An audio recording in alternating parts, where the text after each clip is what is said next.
नमस्कार दोस्तों। तो आज के इस वीडियो में मैं फिर से एक धमाकेदार ट्रिक्स लेकर आया हूं जो कि विज्ञान के शाखाएं और उनके अध्ययन से रिलेटेड क्वेश्चंस रहने वाले हैं।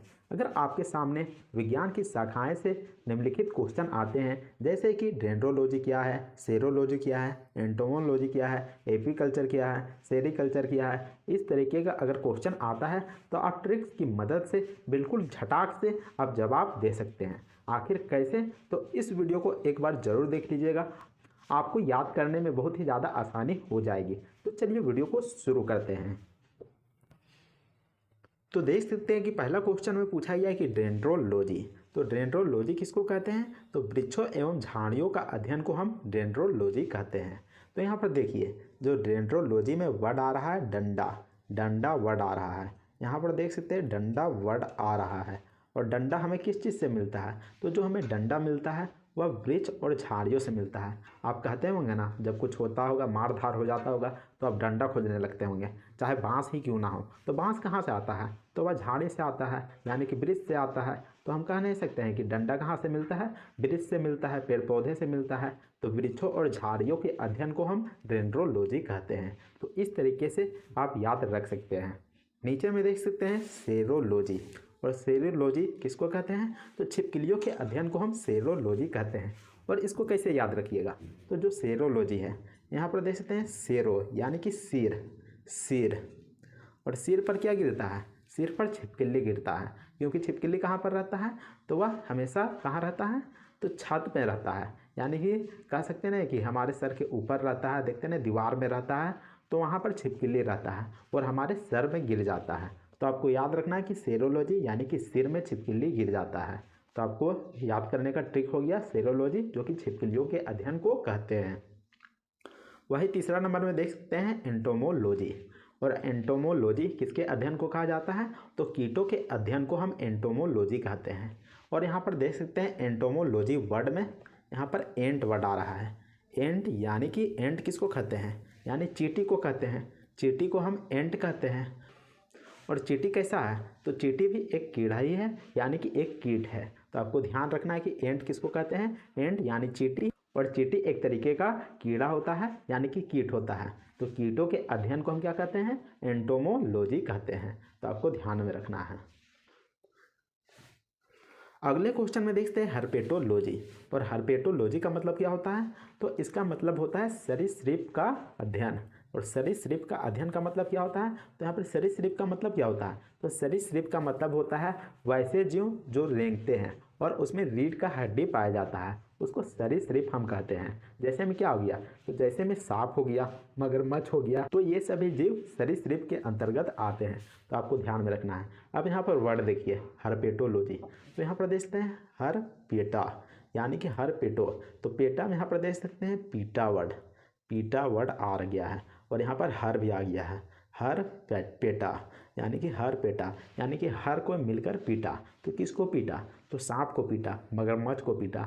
आप जब भी देखते होंगे कि सांप आपके घर में घुसता होगा तो आप उसको पीटने लगते होंगे, हर कोई मिलकर यहाँ पर पीटने लगते हैं। तो इस तरीके से आप याद रखिएगा कि हर कोई मिलकर पीटा, किसको? यहाँ पर सांप को पीटा, सरीसृप को पीटा। तो यहाँ पर ऐसे याद रख सकते हैं कि हर्पेटोलॉजी जो कि सरीसृप का अध्ययन यहाँ पर कहलाता है। अगला क्वेश्चन में देखते हैं सिल्वीकल्चर, और सिल्वीकल्चर किसको कहते हैं? तो वन्य वृक्षों के अध्ययन को हम सिल्वीकल्चर कहते हैं। तो इसको कैसे याद रखिएगा? तो इसको याद रखिएगा कि जो वन्य वृक्ष है, यानी कि पहले एक समय हुआ करता था कि पूरे तरफ जंगल ही जंगल हुआ करता था, लेकिन अभी इतना आबादी बढ़ गया है कि यहाँ पर वन्य जीवों को यहाँ पर समाप्त कर दिया जा रहा है। यानी कि कह सकते हैं कि एक तरीके से यहाँ पर ज़मीन को बेच दिया जा रहा है। तो यहाँ पर देखते हैं सिल्वी में यहाँ पर सेल वर्ड आ रहा है, सेल वर्ड आ रहा है सिल्वी में, यहाँ पर सेल यानी कि बेचना वर्ड आ रहा है। तो आपको याद रखना है कि वन्य वृक्षों को काटकर यहाँ पर बेच दिया जा रहा है और ज़मीन को खरीद लिया जा रहा है। तो यहाँ पर हो जाएगा सिल्वीकल्चर, यानी कि वन्य वृक्षों के अध्ययन से संबंधित है। वही छठा नंबर में देखते हैं जेरेंटोलॉजी, और जेरेंटोलॉजी किसके अध्ययन से संबंधित है? तो यह वृद्धों के अध्ययन से संबंधित है, वृद्धों के यानी कि बुजुर्गों के अध्ययन से संबंधित है। तो इसको कैसे याद रखिएगा? तो मान लीजिए कि अगर आप बूढ़ा हो जाते हैं, मान लीजिए कि आपका पिताजी बूढ़ा हो जाता है तो बहुत सारे लोग क्या करते हैं, उनको बाहर निकाल देते हैं, उनको रहने नहीं देते हैं, उनको कहाँ भेज देते हैं, आश्रम में, या फिर ऐसा खोजते हैं कि उनको रेंट में भेज देते हैं। तो यहाँ पर देख सकते हैं, यहाँ पर लिखा गया है रेंट यानी कि रेंटो। तो यहाँ पर देख सकते हैं जे रेंटो यानी कि जा रेंट यानी कि जा रेंट में रहो। यहाँ पर जे रेंटो में हो गया जा रेंट यानी कि जाओ अब रेंट में रहो। तो यहाँ पर जेरेंटोलॉजी जो कि वृद्धों के अध्ययन से संबंधित है। तो आप इस तरीके से यहाँ पर सभी शाखाएं और अध्ययन को याद कर सकते हैं। तो उम्मीद करते हैं कि आपको यह वीडियो पसंद आ रहा होगा। तो वीडियो को लाइक ज़रूर कीजिएगा। इसके अलावा कमेंट करके हमें बताइएगा कि आपको यह जानकारी और यह ट्रिक्स पसंद आ भी रही है या फिर नहीं, ताकि हमको भी समझ में आए कि मेरे द्वारा बताया गया चीज़ आपको अच्छे से समझ में आ भी पा रही है या फिर नहीं। अगला सवाल में देखते हैं कि पोमोलॉजी, और पोमोलॉजी में हम किसका अध्ययन करते हैं? तो पोमोलॉजी के अंतर्गत हम फलों का अध्ययन करते हैं। तो इसको कैसे याद रखिएगा? तो इसको ऐसे याद रखिएगा कि पोमोलॉजी के अंतर्गत एक फल आता है और उस फल का नाम क्या है? तो उस फल का नाम है पेमोग्रेनेट। और इस फल को हम पेमोग्रेनेट क्यों कहते हैं? तो इस फल का नाम यहाँ पर हिंदी में बोले तो अनार है। अनार तो आपने ज़रूर खाए होंगे और अनार को आप जानते होंगे कि छोटे छोटे लाल दाने होते हैं और उसी को हम अनार कहते हैं और इंग्लिश में हम उसको पेमोग्रेनेट कहते हैं। तो आपको ध्यान में रखना है, क्योंकि जो यहाँ पर फल आ गया पोमोलॉजी के अंतर्गत अनार, पेमोग्रेनेट, तो उसी के चक्कर में हम याद रखेंगे कि यहाँ पर फलों के अध्ययन को हम पोमोलॉजी कहते हैं। तो आप इस तरीके से इसको याद रख सकते हैं। नीचे में देख सकते हैं माइकोलॉजी, और माइकोलॉजी के अंतर्गत किसका अध्ययन करते हैं? तो हम इसके अंतर्गत कवकों का अध्ययन करते हैं। तो इसको कैसे याद रखिएगा? तो इसको ऐसे याद रखना है कि यानी कि जो माइक होता है, आपने माइक ज़रूर देखा होगा, इस तरीके का माइक होता है, इस तरीके का माइक होता है। और इसी तरीके का आपने मशरूम में देखा होगा, कवक देखा होगा, जो कि यहाँ पर इस तरीके का होता है कवक, इस तरीके का कवक होता है। बहुत छोटा कवक भी होता है, जैसे कि इस तरीके का कवक होता है, यानी कि लगभग माइक के जैसा ही होता है जो कवक होता है। नीचे में पकड़ने वाला डंटी होता है और ऊपर में गोल गोल जैसा होता है, यानी कि छाता जैसा होता है। तो उसी को यहाँ पर माइक और कवक से कंपेयर कर देंगे तो दोनों लगभग सेम दिखता है। तो आपको याद रखना है कि कवकों का अध्ययन को हम माइकोलॉजी कहते हैं। यहाँ पर माइक वर्ड आ गया है, तो आपको ध्यान रखना है बस कि यहाँ पर कि कवक कैसा दिखता है। नेक्स्ट क्वेश्चन में देखते हैं पीसीकल्चर, और पीसीकल्चर हम किसके अध्ययन को कहते हैं? तो मत्स्य पालन का अध्ययन को हम पीसीकल्चर कहते हैं। अब पीसीकल्चर को कैसे याद रखिएगा? तो पीसीकल्चर को याद रखिएगा पीसी यानी कि फीसी, यहाँ पर कर दीजिएगा पीसी यानी कि फीसी। और यहाँ पर देख सकते हैं फीसी वर्ड में क्या आ रहा है? फीस वर्ड आ रहा है। और फीस किसको कहते हैं? मछली को कहते हैं। तो मत्स्य पालन के अध्ययन को हम पीसीकल्चर कह सकते हैं। तो इस तरीके से आप यहाँ पर इन शाखाओं को याद रख सकते हैं। अगले क्वेश्चन में देखते हैं कि फाइकोलॉजी, और फाइकोलॉजी के अंतर्गत किसका अध्ययन करते हैं? तो इसके अंतर्गत हम शैवालों का अध्ययन करते हैं। यहाँ पर देखते हैं फाई, यानी कि यहाँ पर देखते हैं हाई और फाई। यहाँ पर जो मिलता वर्ड लग रहा है, मिलता जुलता वर्ड लग रहा है, हाई और फाई, यहाँ पर दो वर्ड लग रहा है। तो आपको यहाँ पर इसको मिक्सअप कर लेना है, हाई और फाई। और हाई और फाई यहाँ पर वर्ड मिक्स हो गया। अब यहाँ पर देख सकते हैं सेवाल का अध्ययन। यहाँ पर सेवाल में देख सकते हैं, यहाँ पर सेव आ रहा होगा, सेव यानी कि सेब वर्ड आ रहा है। और सेब कौन खाता है? तो गरीब लोग तो यहाँ पर खा नहीं सकते हैं, क्योंकि जो सेब होता है बहुत ही ज़्यादा महंगा होता है। बहुत जगह तो 100 रुपये किलो होता है, बहुत जगह 120-30 रुपये किलो रहता है, कहीं कहीं तो 150 रुपये किलो भी रहता है। तो ऐसे में यहाँ पर गरीब लोग नहीं खाते हैं, फल होता है वह नहीं खाता है। और वह फल में कौन सी आता है? सेब आता है। तो सेब को नहीं खा पाता है। तो यहाँ पर फाई यानी कि हाई फाई लोग सिर्फ सेब को खाते हैं। हाई फाई लोग जो होते हैं वह सेब को खाते हैं। तो फाइकोलॉजी किसके अंतर्गत आता है? तो वह शैवालों के अंतर्गत आता है, शैवालों के अध्ययन के अंतर्गत आता है। तो आपको ऐसे याद रखना है। नीचे में देख सकते हैं सेरीकल्चर, और सेरीकल्चर किसके अध्ययन के अंतर्गत आता है? तो यह रेशम के कीट के पालन के अंतर्गत आता है। सेरीकल्चर में रेशम के कीट पाले जाते हैं। अब इसको कैसे याद रखिएगा?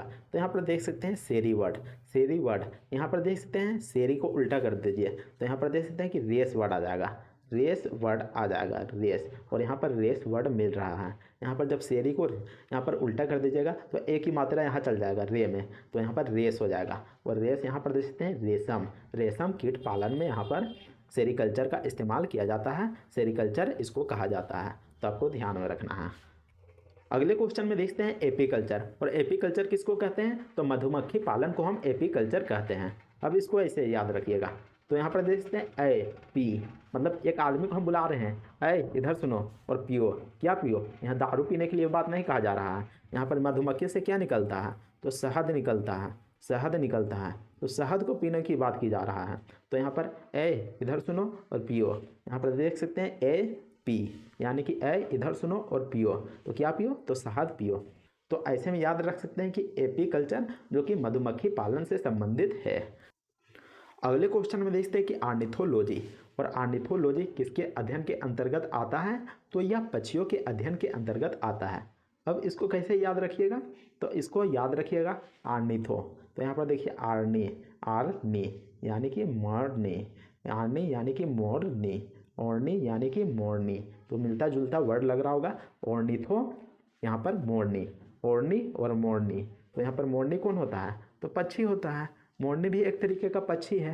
तो आपको ध्यान में रखना है कि यहाँ पर ऑर्निथोलॉजी को यहाँ पर पक्षियों का अध्ययन कहा जाता है। अब अगला क्वेश्चन में देखते हैं यहाँ पर ओफियोलॉजी, और ओफियोलॉजी के अध्ययन को हम क्या कहते हैं? तो सर्पों का अध्ययन कहते हैं। ओफियोलॉजी के अध्ययन को हम सर्पों के अध्ययन के अंतर्गत रखते हैं। अब इसको कैसे याद रखिएगा?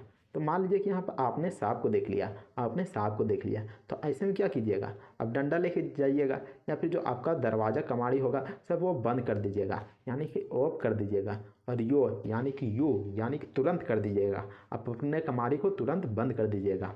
तो आपको ध्यान में रखना है कि सर्पों के अध्ययन को हम ओफियोलॉजी कहते हैं, यानी कि सांप को देखते ही हम यहाँ पर कमाड़ी दरवाजा बंद कर देते हैं ताकि हमारा घर में घुस नहीं पाया। तो ओफियोलॉजी जो कि सर्पों का अध्ययन कहलाता है। अगले क्वेश्चन में देख सकते हैं एंथोलॉजी, एंथोलॉजी जो कि पुष्पों का अध्ययन कहलाता है। और आपने शायद पढ़ा होगा कि जो पुष्प होते हैं उसमें एंथर होता होगा। तो यहाँ पर देख सकते हैं कि एंथरा, यहाँ पर एंथर यहाँ पर वर्ड मिल रहा है, एंथ यहाँ पर मिल रहा है, यहाँ पर रा वर्ड अपने से लगा लीजिएगा, एंथर होता है। तो इस तरीके से यहाँ पर याद रख सकते हैं कि एंथोलॉजी जो कि पुष्पों का अध्ययन कहलाता है। और एक ट्रिक बता देता हूँ, एंथोलॉजी यानी कि यहाँ पर एंथनी याद रखिएगा, एंथनी, एंथनी। और एंथनी जो है डेट कर जाता है, और जो एंथनी है वह डेट कर जाता है। तो एंथनी जो रहता है वह एक अंग्रेज रहता है, अंग्रेज रहता है, क्योंकि नाम ही से लग रहा होगा कि वह अंग्रेज है। तो ऐसे में उसको दफनाने से पहले क्या करते हैं? उस पर हम फूल रखते हैं, यानी कि पुष्प रखते हैं। तो फूल रखते हैं, पुष्प रखते हैं। तो आपको ध्यान में रखना है कि ऐसे में याद रख सकते हैं कि पुष्पों का अध्ययन जो कि एंथोलॉजी कहते हैं। नेक्स्ट क्वेश्चन में देख सकते हैं कि बैक्टीरियोलॉजी, और बैक्टीरियोलॉजी के तहत हम किसका अध्ययन करते हैं? तो इसके तहत जीवाणुओं का अध्ययन करते हैं, जीवाणुओं का अध्ययन करते हैं। अब इसको कैसे याद रखिएगा? तो यहाँ पर देख सकते हैं जीवाणु, और जीवाणु का इंग्लिश में हम क्या कहते हैं? तो बैक्टीरिया कहते हैं। तो यह सिंपल हो गया, यानी कि जीवाणुओं का अध्ययन को हम क्या कहते हैं? बैक्टीरियोलॉजी कहते हैं। शायद ही आप इसको भूल पाएंगे, क्योंकि यहाँ पर बहुत ही आसान यहाँ पर वर्ड मिल गया। अब देख सकते हैं यहाँ पर माइक्रोबायोलॉजी, और माइक्रोबायोलॉजी के तहत हम छोटे जीव का अध्ययन करते हैं, यानी कि सूक्ष्म जीव का अध्ययन करते हैं। और सूक्ष्म का इंग्लिश क्या हो गया? तो सूक्ष्म का इंग्लिश हो गया माइक्रो, यानी कि सबसे छोटा, जो यानी कि खुली आंखों से नहीं देखा जा सके, उसी को हम सूक्ष्म कह सकते हैं। तो ऐसे में सूक्ष्म जीव का अध्ययन क्या कहलाएगा? तो वह माइक्रोबायोलॉजी कहलाएगा। अगले क्वेश्चन में देख सकते हैं यहाँ पर पूछा गया है कि कार्डियोलॉजी, तो कार्डियोलॉजी किसको कहते हैं? तो हृदय का अध्ययन को हम कार्डियोलॉजी कहते हैं। और इंग्लिश में हम हृदय को क्या कहते हैं? तो इंग्लिश में हार्ट कहते हैं, या फिर कार्डियो भी कह सकते हैं। तो इसी से यहाँ पर बन गया कार्डियोलॉजी। अगला क्वेश्चन में पूछा गया कि इकोलॉजी, आपने वर्ड सुना होगा इको फ्रेंडली, यानी कि यह पर्यावरण के लिए हित में है। तो उसी को कहा जाता है इको फ्रेंडली। आपने होली खेला होगा और उसमें सुना होगा कि यह जो कलर है वह इको फ्रेंडली है, यानी कि पर्यावरण को हानि नहीं पहुंचाएगा। तो उसी को हम कह सकते हैं यहाँ पर इकोलॉजी के तहत पौधों का पर्यावरण से संबंध, यानी कि सीधा सपाटा वर्ड कहें तो पर्यावरण के अध्ययन को हम क्या कह सकते हैं? तो इकोलॉजी कह सकते हैं। अगले क्वेश्चन में देख सकते हैं कि पेडोलॉजी, और पेडोलॉजी किसके अध्ययन को कहते हैं? तो मिट्टी के अध्ययन को हम पेडोलॉजी कहते हैं। अब देखिए यहाँ पर पेडो वर्ड में क्या आ गया? तो पेड़ वर्ड आ गया, पेड़ वर्ड आ गया। और पेड़ हम कहाँ लगाते हैं? तो ज़मीन पर लगाते हैं। ज़मीन पर तो सीधा नहीं लगा देते होंगे, तो मिट्टी में ही लगाते होंगे। तो मिट्टी के अध्ययन को हम क्या कह सकते हैं? तो पेडोलॉजी कह सकते हैं। अगले क्वेश्चन में देख सकते हैं फ्लोरिकल्चर, फ्लोरिकल्चर। तो इसमें क्या कहा जाता है? तो इसमें फूलों और सजावटी पौधों की खेती की जाती है, यानी कि उत्पादन किया जाता है। मैंने थोड़ी देर पहले बताया कि यहाँ पर एंथोलॉजी, जिसका मतलब होता है कि पुष्पों का अध्ययन, तो उसमें पुष्पों का यहाँ पर विवरण निकाला जाता है कि आखिर जो पुष्प है वह कौन सी प्रजाति का है, उसकी संरचना कैसी है, तो उसमें ये निकाला जाता है। लेकिन जो फ्लोरिकल्चर है उसमें फूलों और सजावटी पौधों की खेती की जाती है, उसका उत्पादन किया जाता है, तो इसमें फ़र्क है। तो देख सकते हैं यहाँ पर फ्लोरिकल्चर, तो इसको कैसे याद रखिएगा, तो यहाँ पर देख सकते हैं फल, फल यानी कि फल फूल, फल फूल, लेकिन यहाँ पर याद रखना है कि आपको फूल, फूल सिर्फ याद रखना है, फूल। और यहाँ पर देख सकते हैं ऐसे याद रखिएगा, जो फ्लोरिकल्चर है उससे हमें फूल मिलता है, क्या मिलता है, फल फूल मिलता है, और फल को उड़ा दीजिएगा, सिर्फ फूल को याद रखिएगा। तो यहाँ पर देख सकते हैं फूलों और सजावटी पौधों की खेती की जाती है, किसमें, फ्लोरिकल्चर में। तो उम्मीद करते हैं कि आपको यह ट्रिक्स पसंद आया होगा। अगर ट्रिक्स पसंद आता है तो वीडियो को लाइक कीजिएगा और चैनल को भी सब्सक्राइब जरूर कीजिएगा। इसके अलावा कमेंट करके हमें बताइएगा कि आपको यह ट्रिक्स कैसा लगा, और ये भी कमेंट करके बताइएगा कि आपको नेक्स्ट वीडियो में कौन सा ट्रिक्स चाहिए। तो मिलते हैं नेक्स्ट वीडियो में, तब तक के लिए जय हिंद, वंदे मातरम।